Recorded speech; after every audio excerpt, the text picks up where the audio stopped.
Siap beradik semuanya, Bu. Alhamdulillah semuanya hadir ya. Sebelum kita belajar, marilah kita berdoa terlebih dahulu. Ketua kelas mohon pimpin doanya. Oke teman-teman, sebelum kita memulai pembelajaran hari ini, alangkah baiknya kita berdoa menurut agama dan kepercayaan yang kita anut masing-masing. Berdoa dimulai.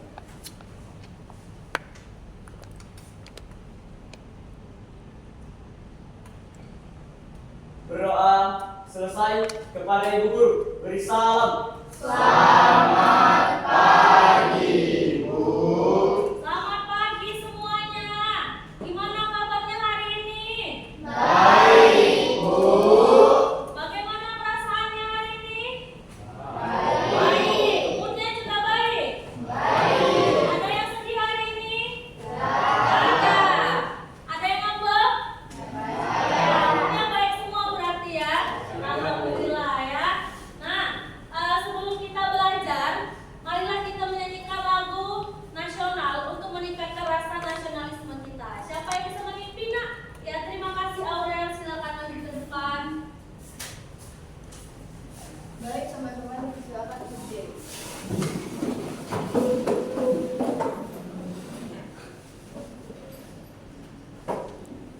Hiduplah Indonesia Raya. Indonesia. 1, 2, ya. Indonesia tanah airku, tanah tumpah darahku. Di sanalah aku berdiri, jadi pandu ibuku. Indonesia kebangsaanku, bangsa dan tanah airku. Marilah kita berseru, Indonesia bersatu. Hiduplah tanahku, hiduplah negeriku, bangsaku, rakyatku semuanya. Bangunlah jiwanya, bangunlah badannya, untuk Indonesia Raya. Indonesia Raya, merdeka, merdeka, tanahku, negeriku yang ku cinta. Indonesia Raya, merdeka, merdeka, hiduplah Indonesia Raya. Indonesia Raya, merdeka, merdeka, tanahku, negeriku yang ku cinta. Indonesia Raya, merdeka, merdeka, hiduplah Indonesia Raya. Terima kasih anak-anak Ibu, silakan duduk. Nah, anak-anak Ibu, coba Ibu minta kalian untuk merapikan diri kalian. Ayo dirapikan dulu bajunya. Ya, dirapikan dulu semuanya. Sudah rapi? Ya, sudah rapi, sudah cantik semuanya. Nah, hari ini kita akan membahas permasalahan sosial di dalam masyarakat. Siapa di sini yang pernah punya masalah katakannya? Nggak punya masalah, nggak pernah alami masalah? Ya, semua punya masalah. Oke, si Aurel, kita tanya dulu apa masalah yang pernah kamu alami, Aurel? Kehilangan uang, sedih? Senang kehilangan uang? Iya, nggak senang karena masalah itu tidak menyenangkan, ya. Sama seperti permasalahan sosial. Jadi kondisi yang tidak menyenangkan dalam masyarakat, ya kan? Misalnya tuh kita lihat, misalnya kita melihat ada orang yang di dalam satu kamar itu 6 orang. Enak nggak tidur di tempat tidur 6 orang? Tidak menyenangkan ya, tidak mengenakan. Nah, itu masalah juga. Nah,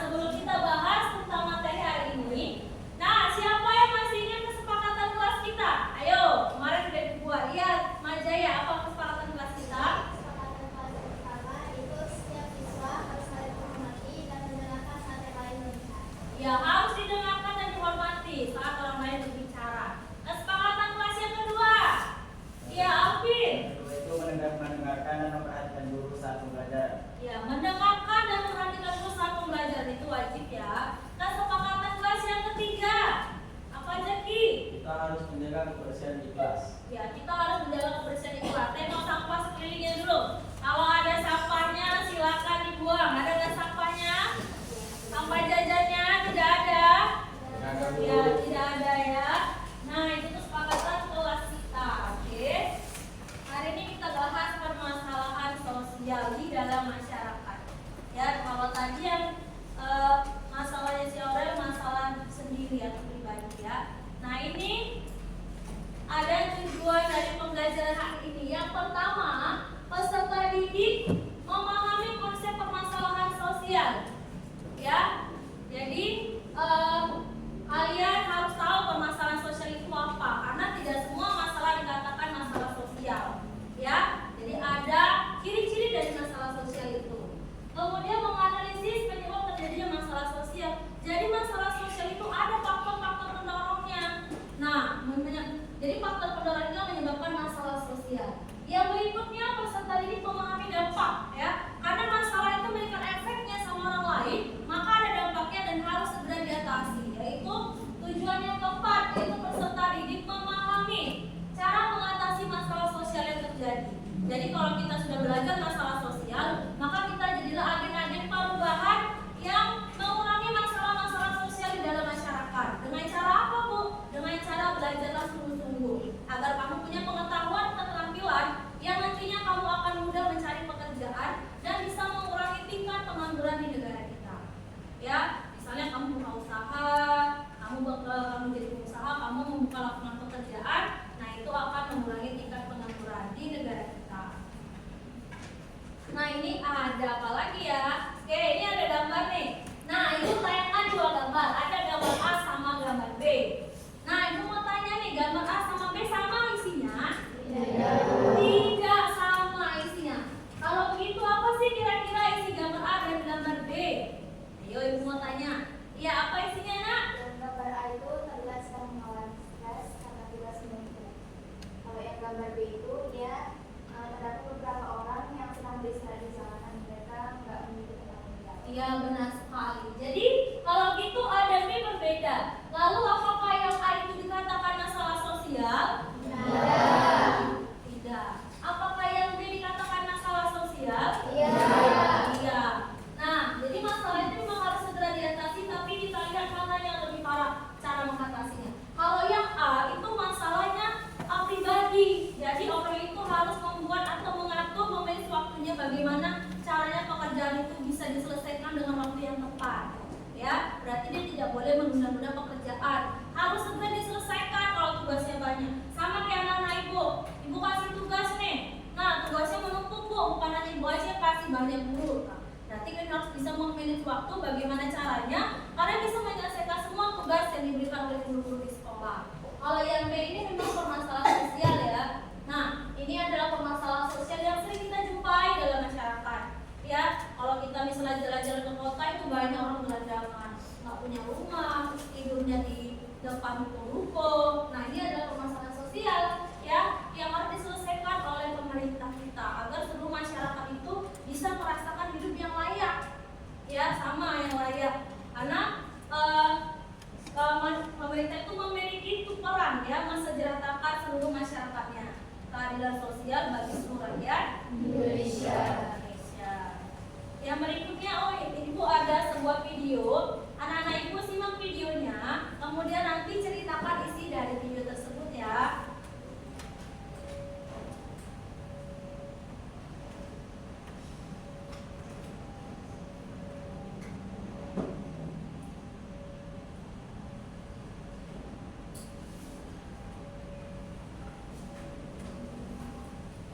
Masuk.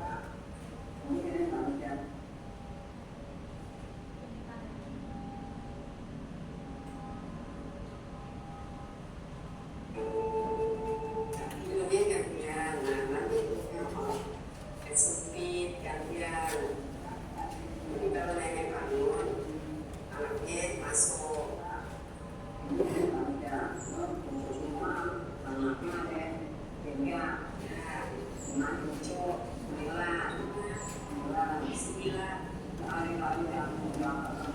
kalau bangun jam 12 mau nyari botol. Nanti mulai juga jam 3 harus nyari botol, jam 3 tidur lagi. Paling kecil bisa diperkirakan 2 kali 3. Artinya tidak layak dunia, tidak ada sinar matahari, tidak layak lalu hidup karena situasi dan kondisi wilayah kami ini RW 12 pemukimannya sangat padat.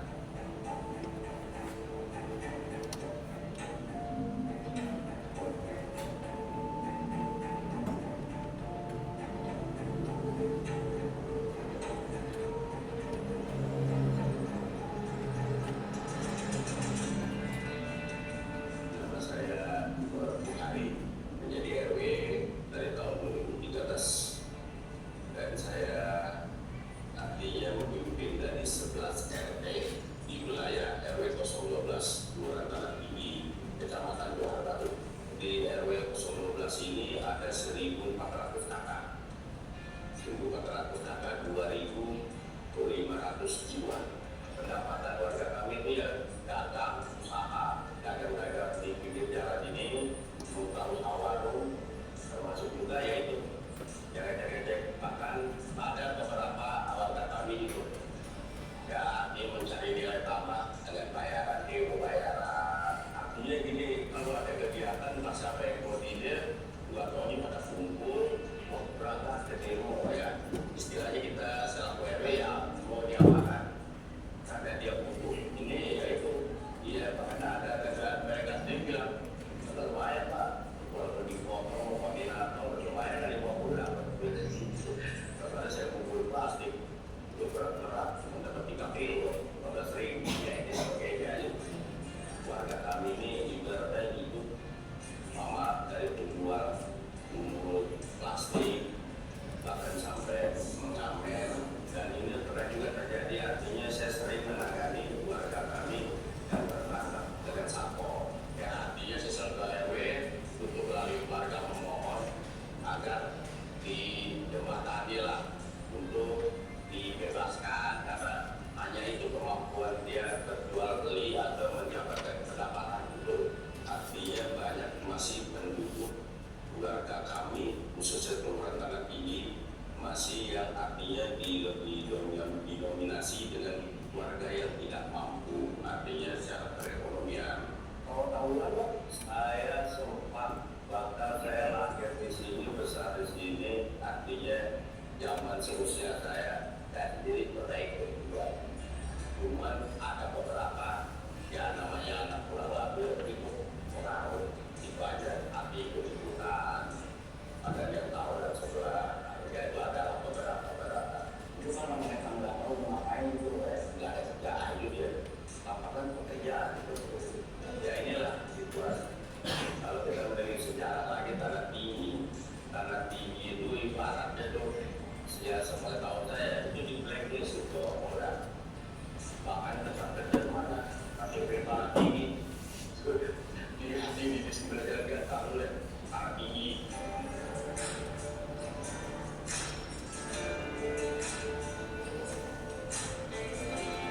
Karena situasi dan kondisi wilayah kami ini RW 12 pemukimannya sangat padat. Artinya mungkin secara garis besar tidak layak karena dari segi sosial satu rumah bisa hidup 3 kakak 4 kakak. Inilah yang terjadi. Artinya gini, mungkin dari kalau kita titik awal mereka punya orang tua, punya anak, beranak pinak, sementara lokasi masih itu aja, dia punya mantu, punya hidup di sana itu tidak memungkinkan. Nah, kalau ekonomi tidak mampu ya risiko tinggal di situ, tentu dengan prioritas anak-anaknya, ibunya yang lebih prioritaskan dulu. Sementara yang mungkin ya agak mudah mengalah lah. Kalau malam, artinya kalau cuma jam 12, artinya tentu yang diprioritaskan orang tua dan anaknya yang hidup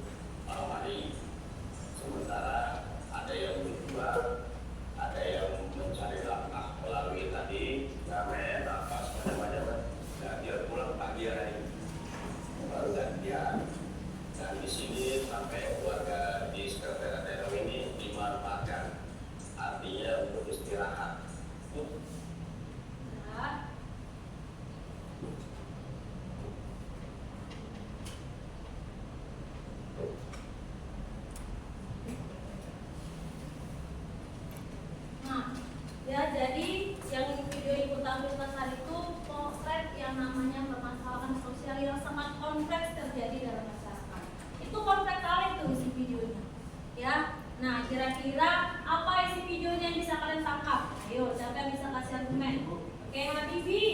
Apa isinya, Habibi? Isi video di atas menjelaskan tentang kemiskinan yang terjadi di masyarakat, Bu.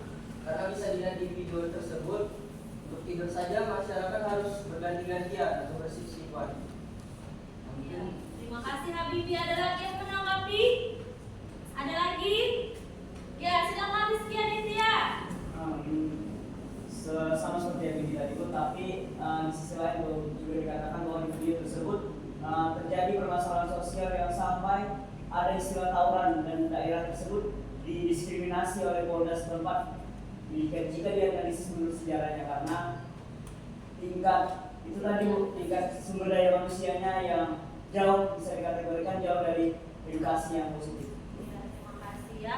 Jadi itu salah satu potret kehidupan di kota besar, ya kan? Di kota besar tentang permasalahan sosial yang ada, yaitu menjelaskan tentang kemiskinan, kemudian menjelaskan tentang kriminalitas, karena banyak anak yang tawuran. Kenapa mereka tawuran? Karena mereka kurang punya lapangan pekerjaan, jadi kegiatan mereka tidak ada yang positif, ya kan? Ditambah lagi orang tuanya itu bekerjanya mencari barang bekas, ya kan? Nah, yang lebih parahnya lagi, satu rumah itu bisa 4 kakak. Bagaimana tidak sip-sipan ya? Tidak sip-sipan tidurnya, satu rumah 4 kakak. Kita bayangkan ya, satu kakak itu lebih dari suami dan istri. Nah, anak-anaknya, makanya tidurnya jadinya sip-sipan. Ya, kalau si malam itu siapa orang tua, si paginya baru anak-anak, ya kan? Jadi nggak normal jam tidurnya, nggak sesuai dengan waktu istirahat yang sebenarnya. Maka kondisi kesehatan mereka juga kurang baik, ya kan? Yaitu permasalahan sosial yang terjadi di masyarakat kita ini yang sangat bisa kita temui. Nah, anak-anak ibu di sini ada tugas, ya. Nah, tugasnya ini, ayo diskusi, ya. Ya, jadi tugasnya ini adalah mengidentifikasi permasalahan sosial yang terjadi di masyarakat di sekitar kita, ya. Nah, sebelum kita melaksanakan tugas ini, sebelum Ibu bagi tugasnya untuk meningkatkan rasa semangat kita, ya kan? Kita melakukan SDG terlebih dahulu, ya. Nah, SDG-nya Ibu buat untuk fokus, ya. Nah, jadi pertama itu melihat, mendengar, mengingat, dan ya. Masih semangat semuanya? Masih. Oke, masih semangat. Tepuk 1. Tepuk 1. Tepuk 1. Tepuk 2. Tepuk 3.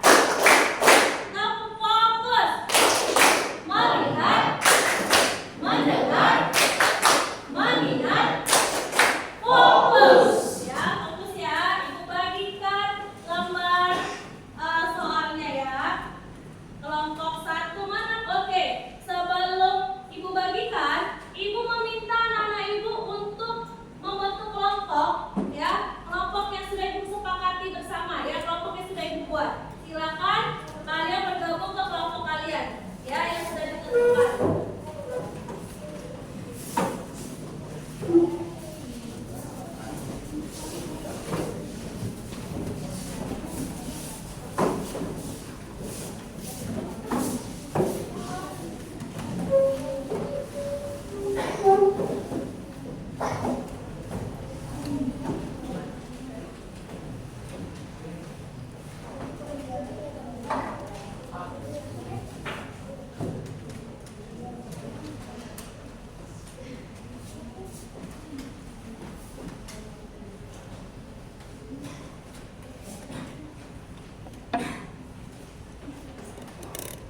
Apakah anak-anak Ibu sudah bergabung ke kelompoknya?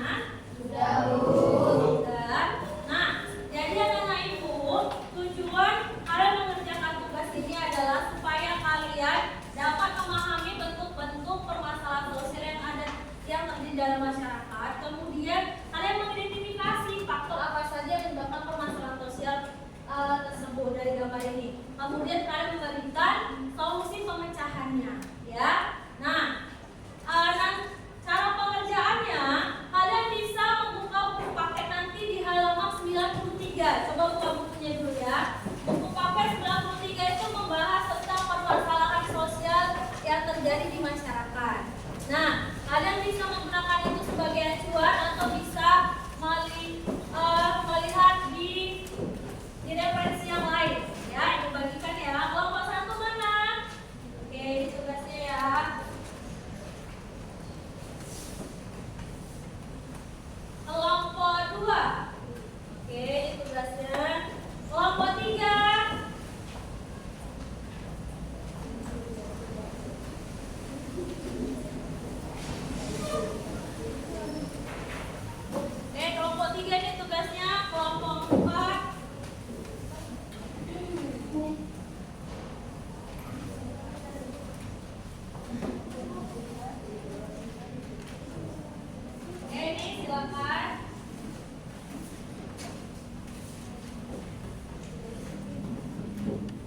Kemudian kalian bisa mencari bahan referensinya itu di buku paket halaman 93.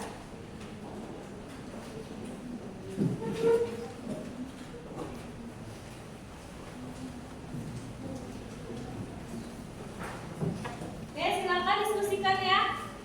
Buka buku paketnya halaman 93 sebagai bahan acuannya.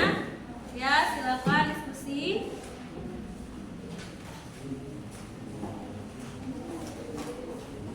Udah mana bukunya? Oke, silakan diskusikan.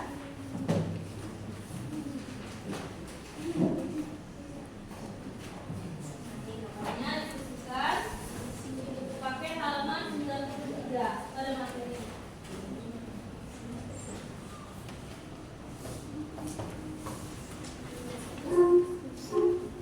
Anak-anak ibu berikan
Anak-anak ibu nanti pada saat presentasi jangan lupa kesepakatan kelasnya ya.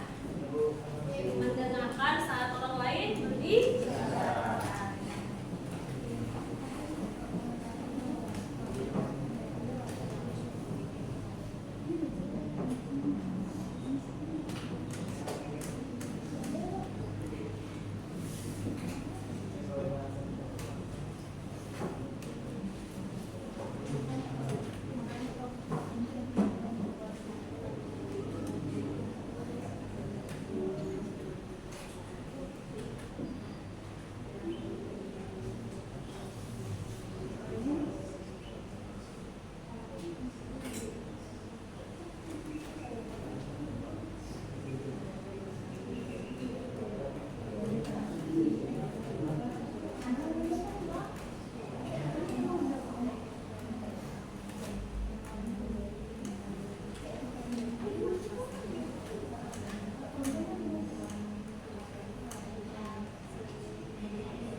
Oke, baik. Selamat pagi semuanya. Pagi. Nah, di sini kami dari kelompok 1 akan memaparkan penjelasan terkait tugas yang telah diberikan oleh Ibu. Di sini kami akan memaparkan tentang aksi tawuran yang menewaskan 2 orang dan termasuk tentunya hal ini pada permasalahan sosial. Tapi sebelum itu, saya akan memperkenalkan dulu kelompok saya yang pertama. Saya Rizky Aditya Sinaga. Saya Madaya. Saya Alina Syakira. Saya Sri Salamazaka. Saya Habib Razak. Nah, itulah kami dari kelompok 1. Untuk lebih kondusif lagi, ketika kami memaparkan, izinkan kalian untuk memperhatikan. Nah, jadi yang pertama aksi tawuran. Kita harus tahu dulu nih, apa sih itu tawuran? Jadi, tawuran itu adalah salah satu masalah yang banyak terjadi dan tentunya serius di kalangan remaja, terutama pelajar. Masalah ini bukan hanya merugikan secara fisik, tapi juga mencerminkan krisis dalam pendidikan, karakter, lingkungan sosial, dan pengolahan emosi. Tawuran secara definisi adalah benturan fisik massal yang biasanya melibatkan 2 kelompok atau lebih. Tawuran sering sekali dilakukan dengan senjata tajam atau benda-benda berbahaya. Terjadi karena konflik antar sekolah, terus ada geng-geng atau kelompok yang ada di lingkungan masyarakat. Dan parahnya lagi, sampai sering terjadi orang-orang itu kehilangan nyawa hanya karena ikut-ikut tawuran.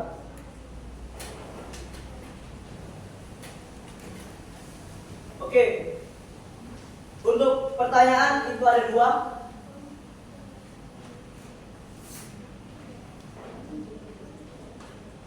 Oke, selanjutnya akan dijelaskan oleh rekan saya, yaitu Ton. Jadi penyebab tawuran itu ada faktor internal remaja yang bisa disebabkan oleh emosi yang tidak stabil, mudah tersulut, ini menunjukkan eksistensi.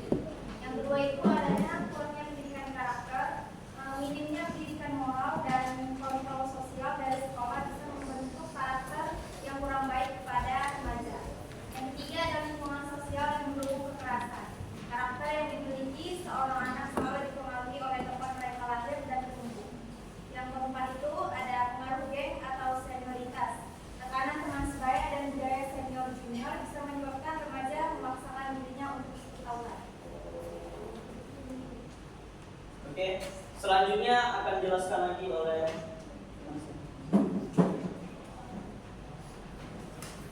Oke, pemaparan selanjutnya adalah terkait pertanyaan dari aksi tawuran yang menewaskan 2 orang. Terdapat 2 pertanyaan. Yang pertama adalah, apakah gambar di atas dapat dikatakan sebagai masalah sosial? Jelaskan alasannya.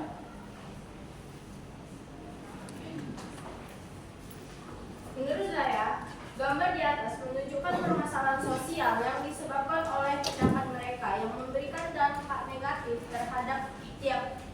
terhadap masyarakat, seperti menghilangkan nyawa orang lain, merusak fasilitas umum, menimbulkan keresahan dan mengganggu ketenangan di dalam masyarakat. Maka hal ini harus cepat ditangani oleh pihak yang berwajib. Nah, itu dia untuk jawaban daripada pertanyaan yang pertama. Lanjut ke pertanyaan kedua, yaitu adalah, menurut kalian, siapakah pihak yang harus bertanggung jawab dalam mengatasi sosial? Berilah alasannya.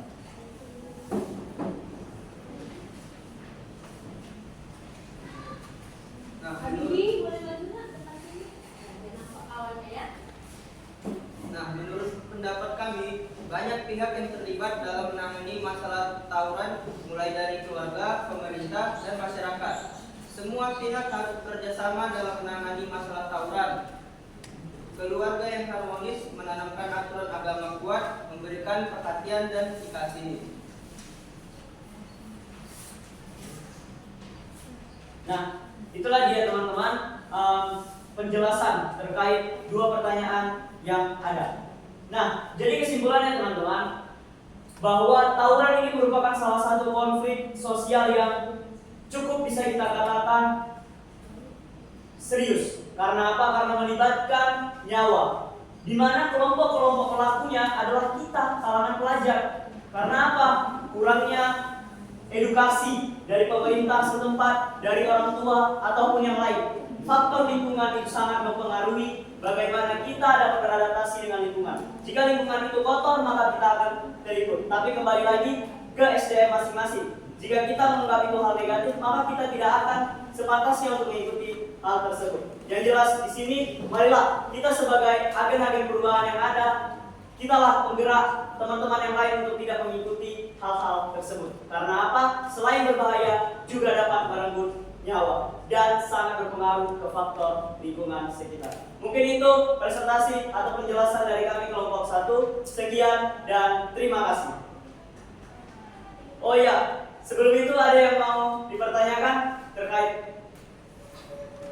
Nah, saya Jacqueline Rizky dari kelompok 3. Saya ingin bertanya, apa upaya yang dilakukan oleh keluarga supaya dapat mengurangi anak-anak remaja yang keluyuran di waktu malam hari? Oke, terima kasih atas pertanyaannya Zaki, dan berikan kami waktu sebentar untuk mendiskusikan jawaban tersebut.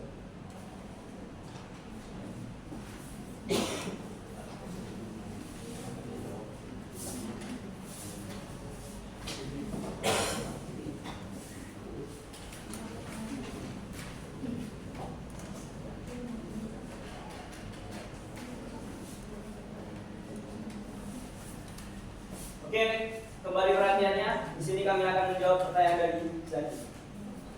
Terima kasih atas pertanyaannya, Zaki.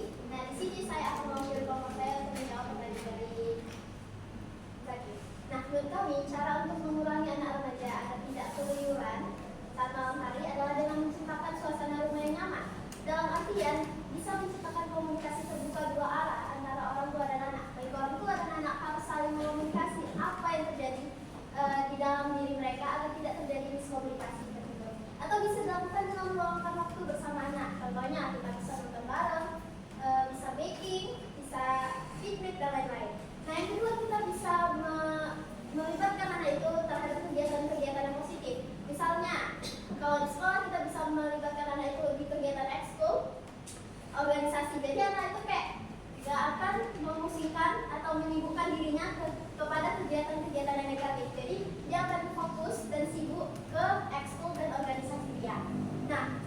tujuannya bisa mengenali teman-teman dan awasi kegiatan anak di luar rumah. Nah, sebagai orang tua seharusnya dia tuh peduli tentang circle pertemanan dan apa yang dilakukan anak itu di dalam circle pertemanan mereka. Apakah itu mereka melakukan hal yang positif ataukah negatif? Dan jika mereka melakukan hal yang negatif, haruslah diarahkan. Lalu, menerapkan aturan batasan yang jelas, contohnya waktu bermain dan menjemput anak jika sudah melanggar jam pulang. Nah, kita sebagai orang tua juga harus menetapkan jam konsisten anak untuk biar dia tahu waktu saat bermain. Dan dia bukan dilakukan dengan cara yang emosi. Jadi, diskusikan dengan anak tersebut dan berikan alasan kepada mereka kenapa mereka itu nggak boleh pulang malam dan dampaknya kalau mereka pulang malam. Kira-kira begitu aja jawaban yang diterima. Dan terima kasih. Oke, ada lagi yang mau dipertanyakan? Oke, jika tidak ada, itulah presentasi dari kami. Sekian dan terima kasih. Oke, berikan aplaus. Terima kasih untuk kelompok 1. Nah, silakan maju kelompok 2.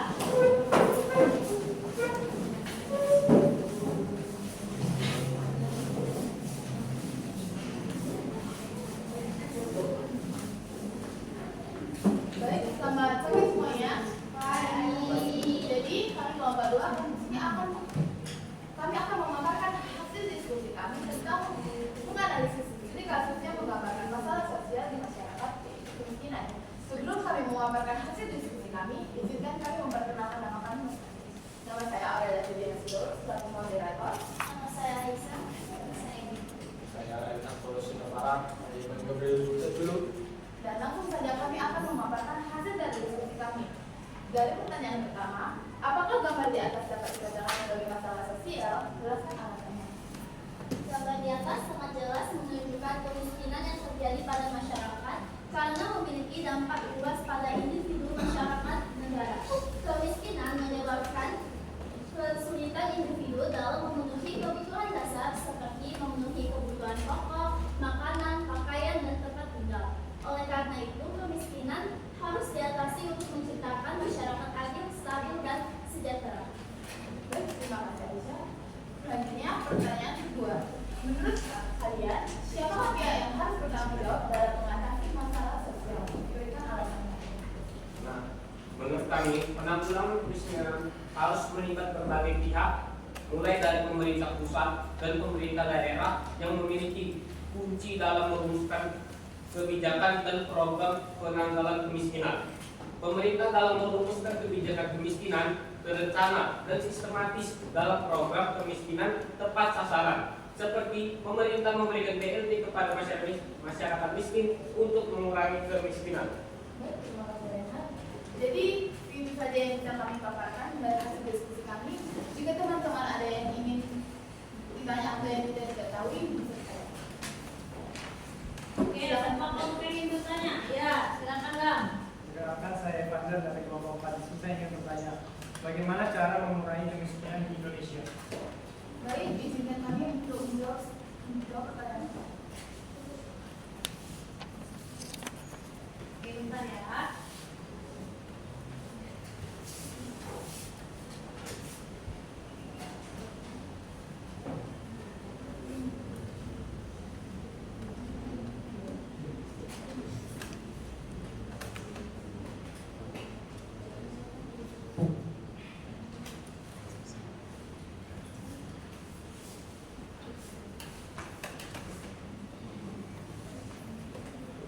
Terima kasih atas pertanyaannya, Evander. Di sini setelah kami berdiskusi, kami dapat menyimpulkan bahwa cara mengurangi kemiskinan di Indonesia salah satunya dengan meningkatkan kualitas pendidikan, kayak kualitas pembelajaran di sekolah, dan pelatihan keterampilan seperti di bidang akademik dan non-akademik. Yang kedua, pemerintah bisa memperluas lapangan kerja dan bantuan langsung tunai yang harus diberikan secara tepat sasaran. Yang ketiga, ada fasilitas pelayanan kesehatan dan infrastruktur yang harus memadai, seperti dapat dibangun puskesmas atau rumah sakit agar dapat membantu masyarakat untuk memerlukan masyarakat yang memerlukan bantuan. Contohnya, memadai alat-alat untuk ibu dan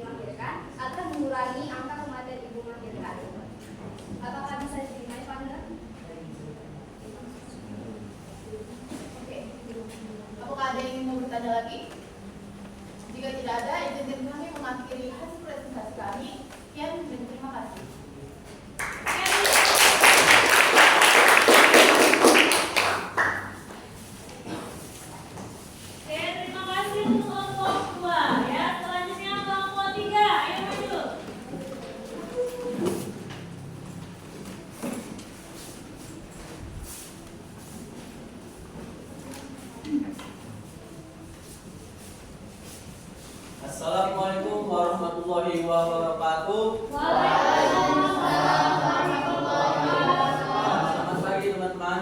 Pagi. Nah, sebelum kami memulai presentasi kami, alangkah baiknya kita perkenalan dulu. Saya Jaki sebagai moderator. Saya Mulia Bahasa Ibu. Saya Margaret Puji Semoga. Saya Nanda. Saya Angel. Baiklah, di sini kami akan menganalisis studi kasus yang menggambarkan masalah sosial di masyarakat. Nah, pada materi sebelumnya telah dijelaskan bentuk masalah sosial dan penyebab terjadinya serta upaya dalam mengatasinya. Maka identifikasi masalah sosial di atas yaitu apakah gambar di atas dapat dikatakan sebagai masalah sosial? Jelaskan alasannya yang akan dijawab oleh Mulia. Gambar di atas jelas menunjukkan permasalahan sosial, yakni kesenjangan pendidikan, menimbulkan ketidaksetaraan dalam mendapat pendidikan yang baik. Gambar di atas menunjukkan perbedaan dalam mendapatkan akses pendidikan yang berkualitas, mempengaruhi pengetahuan dan keterampilan seseorang sehingga menjadi penghambat penguasaan teknologi. Baiklah, yang kedua, menurut kalian siapakah pihak yang harus bertanggung jawab dalam mengatasi masalah sosial? Berilah alasannya yang akan dijawab oleh Margaret dan Ananda. Menurut kami, yang bertanggung jawab dalam mengatasi kesenjangan di bidang pendidikan adalah tanggung jawab bersama, melibatkan pemerintah, keluarga, dan masyarakat. Pemerintah memiliki peran utama dalam menyediakan akses dan kualitas pendidikan, sementara keluarga dan masyarakat juga memiliki peran penting dalam mendukung proses pendidikan yang akan dilakukan oleh teman saya. Selain itu, pemerintah bertanggung jawab untuk menyediakan sistem pendidikan yang terstruktur dan terkelola dengan baik, termasuk penyediaan kurikulum, guru, dan fasilitas pendidikan. Orang tua memiliki peran penting dalam memberikan dukungan awal kepada anak-anak mereka dalam pendidikan, termasuk memberi perhatian, kasih sayang, dan dorongan. Nah, segitu presentasi dari kami dan kami akan membuka sesi tanya jawab. Apakah ada yang ingin? Apakah adakah yang ingin bertanya? Saya Sri Salama dari kelompok 1 ingin bertanya, bagaimana cara memperluas pendidikan di daerah pedesaan dalam upaya meningkatkan kualitas sumber daya manusia? Terima kasih kepada Sri Salama. Berikan kami sedikit waktu untuk mencoba menjawab.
Terima kasih kepada Sri Salama. Kami akan mencoba menjawab dari pertanyaan Sri Salama yang akan dijawab oleh Angel.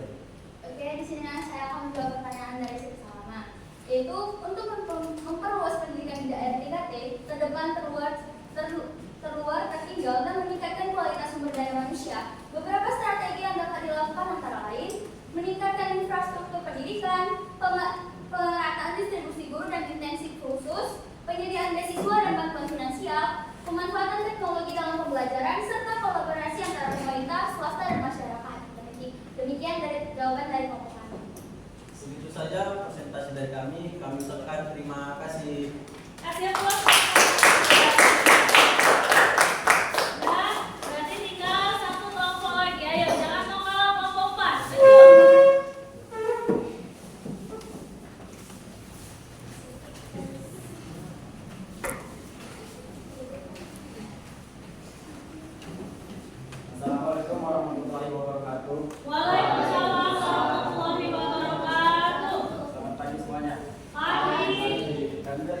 keempat akan membahas seputaran diri. Tentu tidak asing lagi dengan kita. Selain melenceng dari aturan agama, dia juga menimbulkan keresahan dan perselisihan dalam masyarakat dan menjadi masalah sosial yang harus diselesaikan. Sebelum kami memaparkan hasil diskusi kami, izinkanlah kami memperkenalkan diri terlebih dahulu. Perkenalkan, saya Alif Raihan. Saya Istika Rafa. Saya Fajar. Saya Fiana. Saya Najwa. Kami akan membahas berita yang menjadi salah satu masalah sosial, yaitu 14 orang diciduk dan 8 diantaranya menjadi tersangka dalam pesta gay di Surabaya. Pada materi sebelumnya telah dijelaskan bentuk masalah sosial dan penyebab terjadinya serta upaya dalam mengatasinya. Maka kami di sini akan menjabarkan dan memaparkan pertanyaan yang ada pada gambar di atas. Pertama, apakah gambar di atas dapat dikatakan sebagai masalah sosial? Jelaskan alasannya. Menurut pandangan kami, perilaku gay dikatakan masalah sosial sebab mengangkat nilai dan yang berlaku di masyarakat, tekanan sosial yang menganggap gay sebagai masalah dan menyebabkan masalah psikologis serius bagi individu gay itu sendiri, seperti depresi, kecemasan, atau pikiran bunuh diri. Diskriminasi dan penolakan dari keluarga atau masyarakat juga dapat membatasi akses mereka terhadap pekerjaan, perumahan, atau layanan lainnya, yang pada akhirnya dijadikan sebagai masalah sosial dalam konteks keadilan. Namun perlu digarisbawahi bahwa pandangan ini semakin banyak tidak universal dan semakin banyak masyarakat yang mulai menerima dan mengakui hal-hal individu gay, memandang orientasi seksual sebagai bagian dari keberagaman manusia, bukan sebagai masalah. Pergeseran ini seringkali didorong oleh pendidikan, hak asasi manusia, dan perubahan norma-norma sosial. Pertanyaan kedua, menurut kalian siapakah pihak yang harus bertanggung jawab dalam mengatasi masalah sosial? Nah, orientasi seksual termasuk homoseksualitas. Gay bukanlah pilihan, melainkan bersifat awal ataupun terbentuk sangat awal dalam perkembangan. Seseorang tidak mau memilih untuk menjadi gay. Nah, biseksual adalah bagian dari diri mereka sendiri, sehingga orang tua memiliki peran penting dalam membantu anak agar kembali menjadi seorang lelaki yang normal. Sekianlah penjelasan dari kami, dan apakah di antara kalian ingin bertanya? Ya. Baik, perkenalkan nama saya Aurelia sekolah dari Kelas 2. Pertanyaan saya, apa sih penyebab atau faktor seseorang itu menjadi seorang gay? Terima kasih atas pertanyaannya, dan berilah kami waktu untuk berdiskusi.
Oke, terima kasih. Pertanyaan dari Aurel, apa penyebab seorang individu bisa menjadi seorang gay?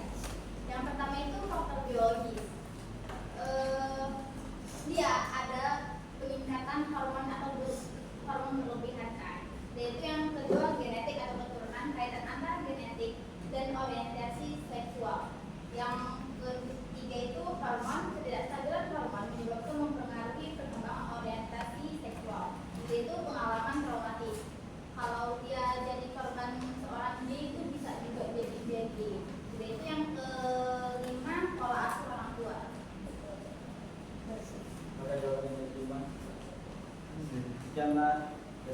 kami pada undur diri. Wassalamualaikum warahmatullahi wabarakatuh. Waalaikumsalam. Berikan applause ya.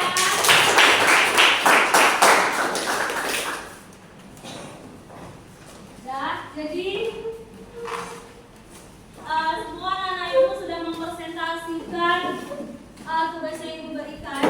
Ya, jadi di sini ibu sangat merasa senang karena kalian sudah bisa mengidentifikasi bentuk-bentuk permasalahan sosial yang ada. Ya, jadi semua gambar yang sudah ibu berikan ini adalah bukan salah satu, tapi bentuk permasalahan sosial yang memang ada di sekitar kita, ya kan? Yang sering kita lihat, yang sangat familiar, misalnya itu di permasalahan sosial yang kemiskinan, ya. Jadi permasalahan sosial kemiskinan itu adalah permasalahan sosial yang krusial yang harus segera diatasi. Nah, karena dampaknya itu besar pengaruhnya, ya. Dari kemiskinan itu bisa membuat penurunan kualitas hidup.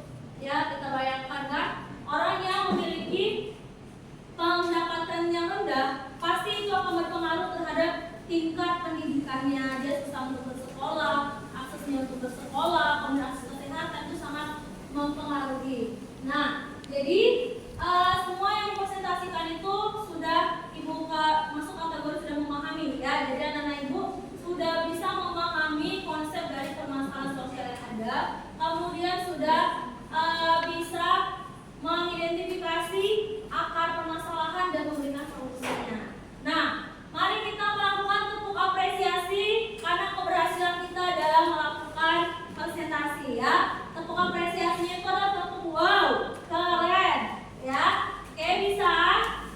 Oke, kita buat ya. Tepuk apresiasi. Kasih B, kasih O, kasih B. Wow, keren. Bisa lagi? Keren. Kemudian apa sudah kita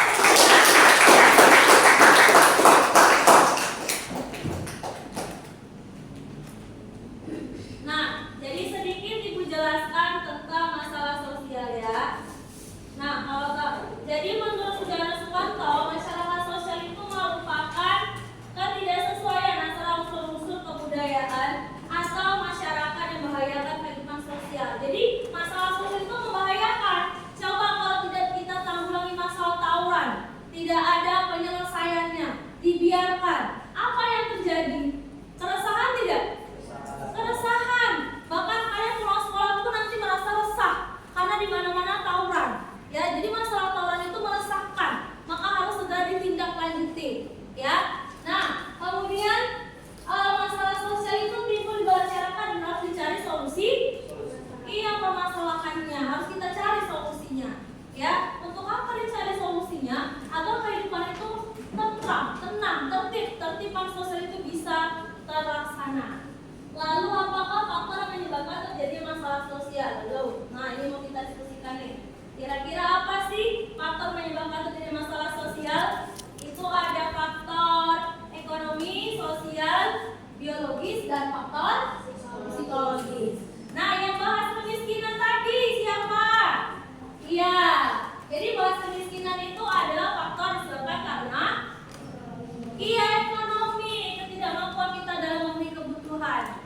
Ya. Nah, jadi masalahnya kalau dia faktor ekonomi itu memang masalah sosial hampir di setiap negara, ya. Nah, tapi kalau di negara berkembang itu harus segera diatasi agar masyarakatnya itu bisa meningkat, karena kalau dia faktor kemiskinan sebuah negara itu bisa masuk kategori yang bisa menjadi masalah yang krusial, ya, karena setiap negara itu pasti meningkatkan kesejahteraan masyarakatnya, ya. Nah, dengan masyarakat yang sejahtera, maka kualitas hidupnya juga meningkat, ya, meningkat kualitas hidup itu. Nah, kemudian faktor budaya, ya. Faktor budaya itu adalah masalah sosial yang disebabkan karena perbedaan atau pergeseran nilai dan norma. Jadi perilaku seorang itu nggak sesuai sama nilai dan normanya. Contohnya G tadi, ya. Kalau di negara kita, ya khususnya G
jadi doktrin-doktrin ajaran sesat itu mempengaruhi pola pikir dan menyebabkan masalah sosial. Contohnya misalnya terkadang ada nih dalam masyarakat dia buat pengajian, tapi pengajiannya itu berbeda dengan yang ada pada umumnya gitu. Nah itu kan keresahan, ya, berbeda pandangan pola pikir kita, sehingga itu termasuklah masalah sosial. Nah kalau yang lebih faktor psikologis lagi, seperti contohnya depresi. Nah seperti yang kita lihat sekarang banyak kan kita temui orang gejala depresi. Kalau semakin banyak orang depresi, kita resah tidak ketika keluar malam atau berjalan? Resah tidak? Resah ya, karena orang yang depresi, orang yang gangguan jiwa itu dia sudah memang gangguan jiwa. Jadi kalau kita minta pertanggungjawaban tidak bisa. Kemarin ada sebuah berita di mana seorang bapak baru turun dari angkot, dia dipukul kepalanya pakai batu besar sama ODGJ. Dia mau minta tanggung jawab sama siapa? Ya, jadi banyak ODGJ itu juga masalah sosial, ya. Masalah sosial bagi ODGJ semakin banyak, ya. Nah, jadi semua masalah sosial itu harus segera kita atasi, karena dia memiliki dampak. Iya, dampaknya kita rasakan. Nah, ciri-ciri masalah sosial yang pertama, kondisi tidak menyenangkan, ya. Seperti yang dibahas tadi untuk presentasi, ada kemiskinan, kemudian ada tawuran, ada kesenjangan pendidikan, dan ada gay tadi, ya. Itu kan kondisi yang tidak menyenangkan, ya. Yang berikutnya itu apa? Dirasakan atau berdampak banyak orang, kita rasakan, ya, kita rasakan itu. Nah, jadi kalau misalnya kita mau makan aja banyak sekali orang yang mengemis datang misalnya ke sebuah, habis di rumah makan tuh ada yang mengemis tuh, kita merasa risih nggak? Risih nggak? Iya, maka kemiskinan itu harus segera dilintas. Misalnya gelandangan itu harus segera kita atasi, ya. Karena kita kan manusia itu punya perasaan, ya, punya rasa kasihan. Kita melihat orang tidur di pinggir jalan, kan ada perasaan kita kasihan sekali apalagi kita melihat anaknya. Nah itu harus segera diatasi, ya, harus segera kita atasi itu.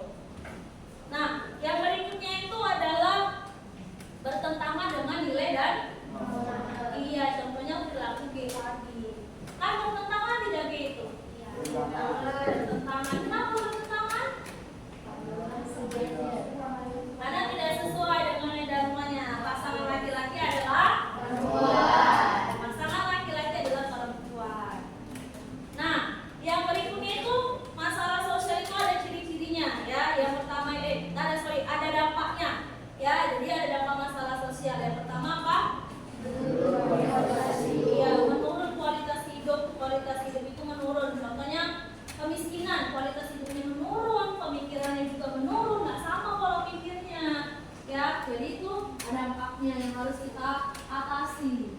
Nah, maka karena tahu dampaknya, cara mengatasinya ya dengan seperti kita sekarang ini, ngapain? Belajar, bersekolah, itu salah satu cara untuk memutuskan, ya, permasalahan sosial rantainya kita putus, yaitu masalah kemiskinan. Yang berikutnya banyak terjadi bencana alam, ya. Misalnya tidak ada undang-undang yang mengatur tentang pemanfaatan sumber daya alam, seperti yang lagi viral kemarin itu, yang di Papua kan viral itu kan.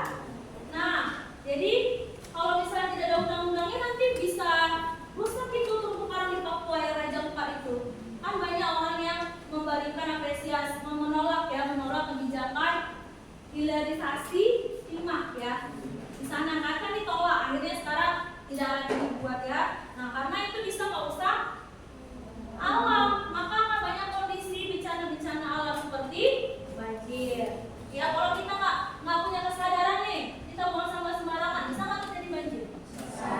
Bisa, karena banjir itu terjadi akibat penumpukan sampah yang tidak bisa jalan air itu tertahan dalam penumpukan sampah. Nah, yang berikutnya disintegrasi atau konflik. Nah, ini biasanya karena kesenjangan nih seringnya. Ya, jadi terjadi konflik. Konflik-konflik yang terjadi itu karena merasa tidak puas, tidak bisa merasa setara dengan yang lainnya. Jadi mereka disintegrasi, masyarakatnya nggak bersatu, gitu, berkonflik, ya. Kemudian meningkat kriminalitas, ini yang banyak. Sering nggak ada berita pembegalan?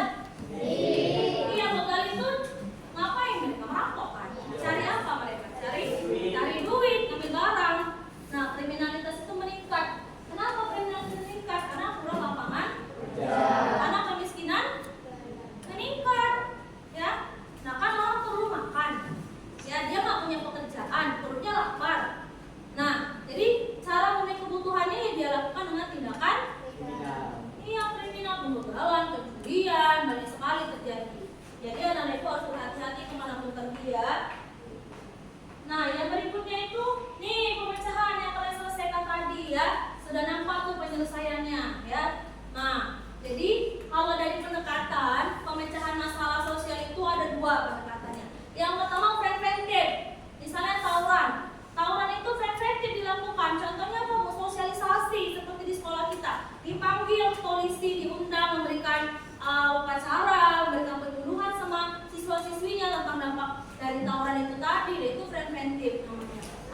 dikontrol, diberikan perhatian, buat suasana rumah yang nyaman supaya mereka betah di rumah preventif. Jadi tindakan itu dilakukan sebelum terjadi pelanggaran. Kalau yang represif itu mengembalikan keadaan seperti semula, misalnya pembegalan, ditangkap, dikasih sanksi, dikasih hukuman. Nah itu yang represif, ya. Nah, jadi kemudian ini ada beberapa cara untuk mengurangi atau mencegah masalah sosial. Ya, tadi kan ada pendekatannya 2. Nah, caranya itu apa? Yang pertama itu meningkatkan nilai sosial dalam masyarakat melalui pendidikan maupun kegiatan sosial. Nah, yang berikutnya meningkatkan fasilitas kesehatan. Jadi kalau daerah tadi ada yang bertanyakan, Bu, bagaimana caranya meningkatkan pendidikan di daerah tertinggal, terdalam dan terluar, ya. Jadi harus peningkatan fasilitas pendidikan. Ya, jadi dengan dikasih dibangun sekolah, didistribusikan gurunya, ya kan, diberikan keterampilan. Nah, maka masalah kesenjangan pendidikan itu bisa teratasi. Ya, kalau kita di Medan ini enak cari jaringan. Jadi internet kita itu gampang. Tapi ibu punya kawan ibu di Kalimantan, mereka itu susah dapat jaringan. Jadi akses mereka dapat informasi itu sulit. Kalau kita lebih mudah, ya itulah nanti senjang. Artinya kita sudah belajar multimedia misalnya, atau nggak di daerah Indonesia Timur. Nah, mungkin mereka masih pakai tidak gitu. Kita sudah pakai Infocus. Itu senjang tidak? Senjang. Kita misalnya belajar coding, mereka belum. Jadi penguasaan kita lebih cepat daripada mereka. Nah, maka terjadi kesenjangan. Maka dibutuhkan cara untuk mengatasi kesenjangan sosial tadi, dibangun sekolah di sana, dilengkapi fasilitas sekolahnya, dibuat lab komputer, didistribusikan guru-gurunya ke sana, ya. Nah, nanti supaya SDM di sana bisa meningkat, supaya mereka bisa mengelola wilayahnya, mengelola sumber daya yang mereka miliki. Karena Papua itu banyak sumber daya alamnya itu. Nah, kemudian ada peningkatan fasilitas kesehatan. Kalau kita lihat daerah-daerah yang daerah Indonesia Timur itu kurang tidak fasilitas kesehatan? Kurang, jadi harus kita tingkatkan. Misalnya peningkatan yang namanya puskesmas, ya, peningkatan ketersediaan ambulan. Ya, jadi gampang. Kemarin ibu dengar berita itu karena nggak ada ambulan makanya meninggal dibawa naik kereta. Nah, itu kan sangat masalah kali ya. Iya, jadi harus segera ditangani. Oke. Nah, jadi kita sudah belajar masalah sosial. Marilah kita jadi agen-agen perubahan untuk mengurangi masalah sosial yang terjadi. Nah, ibu mau merefleksikan pembelajaran hari ini dengan bertanya nih, ya. Bertanya kepada kelompok-kelompok yang sudah mempresentasikan, ya. Nah, sebelum ibu bertanya ke kalian, ibu kasih kesempatan nih sama kawan sama kalian. Ada yang mau bertanya, nak? Saya, Bu. Oke, boleh. Apakah masalah pribadi dapat menjadi masalah sosial? Ya, terima kasih atas pertanyaannya. Ya, Bu, bisa nggak masalah pribadi menjadi masalah sosial? Bisa. Karena dari masalah pribadi itu bisa jadi masalah yang besar. Kenapa, Bu? Kalau masalah itu melibatkan banyak orang, ya, masalah itu melibatkan banyak orang, itu bisa menjadi masalah sosial. Contohnya depresi. Orang yang depresi itu kan sulit untuk berpikir, ya, bahkan dia bisa membunuh orang terdekatnya. Sering kita dengar berita seperti itu, depresi, ya. Atau misalnya kasus yang kemarin seorang anak menusuk ayahnya ke orang tuanya lagi tidur, ya, ternyata dia depresi. Depresi itu pemikiran itu banyak, tekanan itu banyak, sehingga dia pelampiasannya itu tidak sadar melakukan hal itu, ya. Kira-kira kalau seperti itu merugikan tidak? Iya, merugikan, melukai orang, menghilangkan nyawa orang. Jadi masalah pribadi itu bisa menjadi masalah sosial. Maka anak ibu kalau punya masalah pribadi, selesaikan masalah pribadi itu. Jangan kamu sembunyikan, kamu sharingkan sama kawanmu, ceritakan, ajak kawan-kawanmu berdiskusi untuk mendapatkan solusi alternatif terhadap masalah pribadimu, agar masalah pribadimu tadi tidak menjadi masalah sosial yang menimbulkan keresahan untuk banyak orang. Ya, oke, ibu mau tanya ya, kelompok 1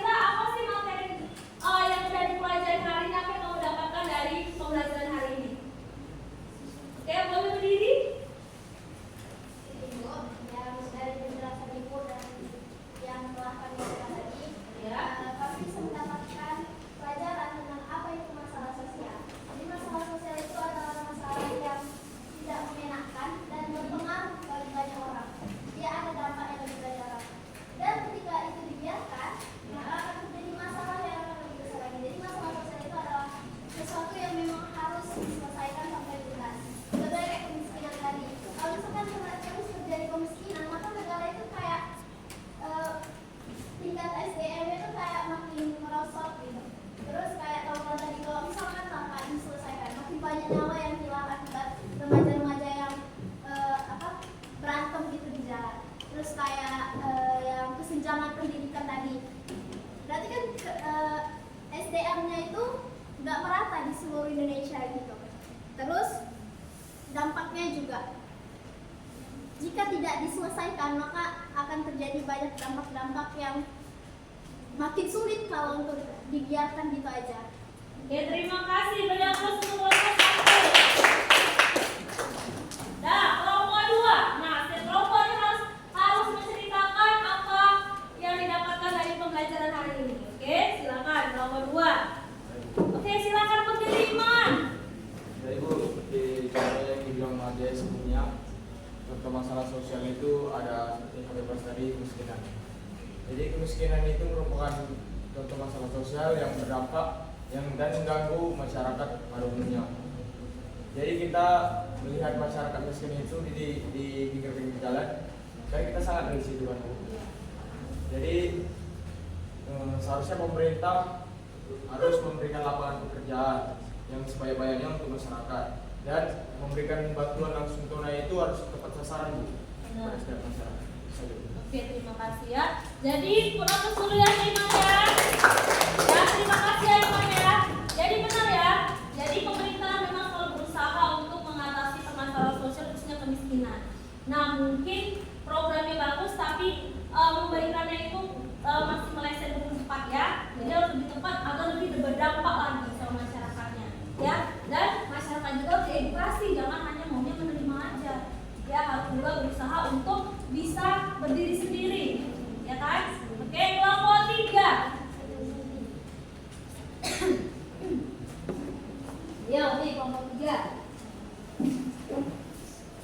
Seperti yang dari Majaya sama Iman bilang tadi, yang kami dapat itu adalah tentang pengertian dan masalah sosial. Di mana masalah sosial itu adalah kondisi di mana lingkungan mengalami perpecahan seperti masalah pribadi atau masalah sosialnya. Nah, masalah pribadi seperti depresi, terus ada tugas gitu kan, itu kan termasuk masalah pribadi. Sedangkan masalah sosial itu ada kemiskinan, terus gay atau LGBT itu termasuk ke dalam masalah sosial. Nah, selain kami dapat dari pengertiannya, kami juga dapat pemecahan dari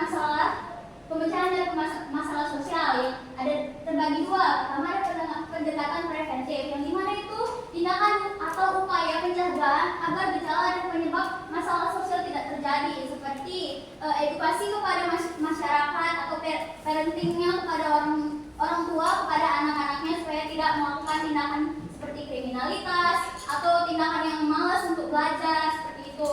Selain itu, kami juga dapat dampak dan ciri-ciri dari masalah sosial. Ciri-ciri dari masalah sosial ini itu seperti yaitu bertentangan gitu. Terus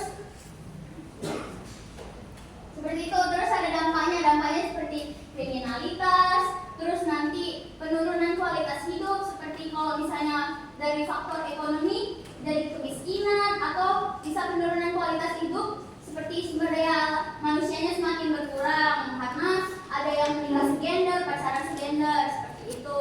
Dari materi kami juga terdapat seperti apa kesamarataan pendidikan. Nah, pemerintah juga harus menyamaratakan pendidikan setiap masyarakat untuk anak-anaknya.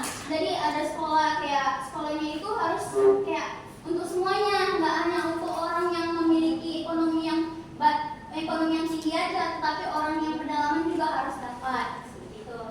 Oke, terima kasih Mas Ade.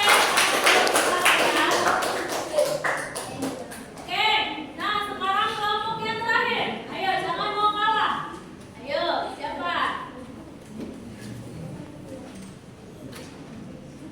Ayo, kelompok 4. Jangan mau kalah sama kelompok 3 ya. Penjelasan yang diberikan tadi, kami lihat bagaimana mengenai masalah sosial dan masalah pribadi.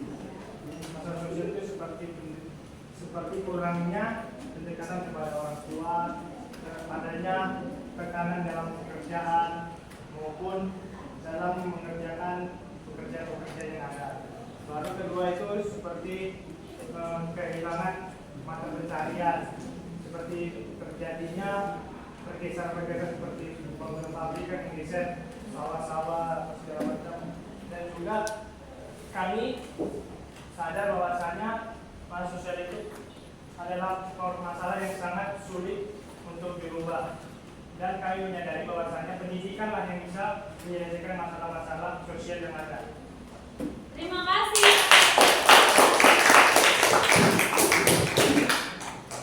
Nah, jadi pembelajaran hari ini tentang masalah sosial, ya semuanya sudah memahami dari permasalahan yang diberikan, tugas yang diberikan, kemudian kalian presentasikan dan dikuatkan lagi bahwa permasalahan sosial itu harus diselesaikan, harus diatasi, karena masalah sosial itu memiliki dampaknya besar terhadap banyak orang.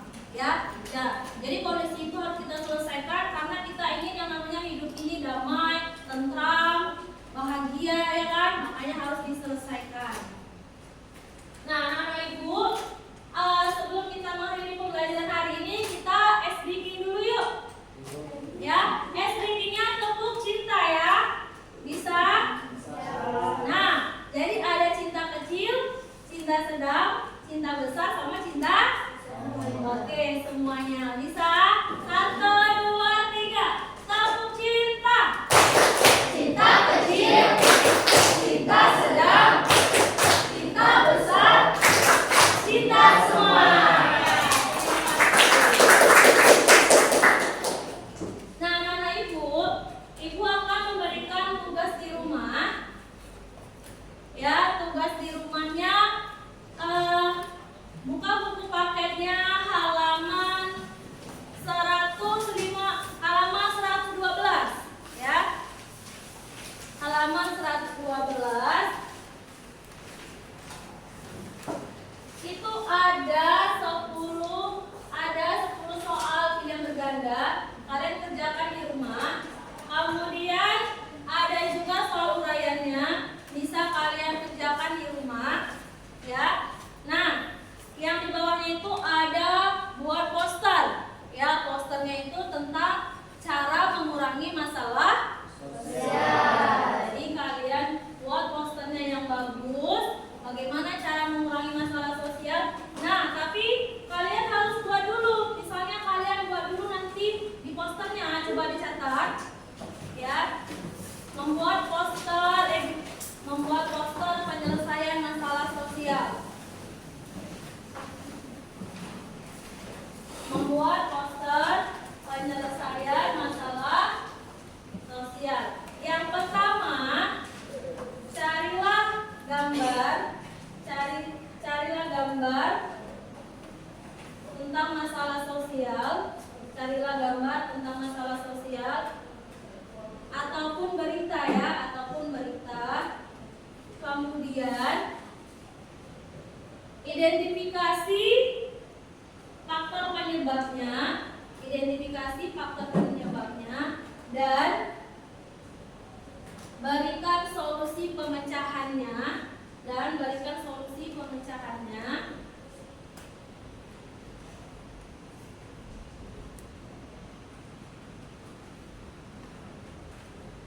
Dalam bentuk poster. Ya, dalam bentuk poster. Nanti kalian kirimkan ke email ibu ya. Nah, kirim aja via email masing-masing ya. Ini tugasnya individu, tidak kelompok. Ya, jadi tugasnya berapa? 3.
kepada Ibu Guru.